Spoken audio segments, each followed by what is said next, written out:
To make a small house feel much larger, designers recommend using light, neutral colors on walls and furniture to create an airy atmosphere, while strategically placed mirrors reflect light and add depth.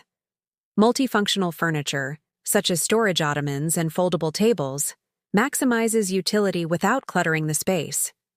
Decluttering is essential, as a minimalist approach keeps rooms open and organized.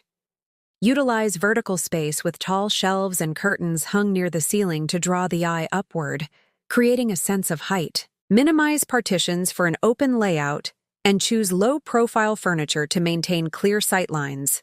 Layered lighting with lamps, sconces, and string lights brightens every corner, enhancing the illusion of space. Finally, incorporate glass or Lucite furniture for a seamless, unobstructed visual flow. These strategies work together to transform even the smallest house into a spacious, inviting home.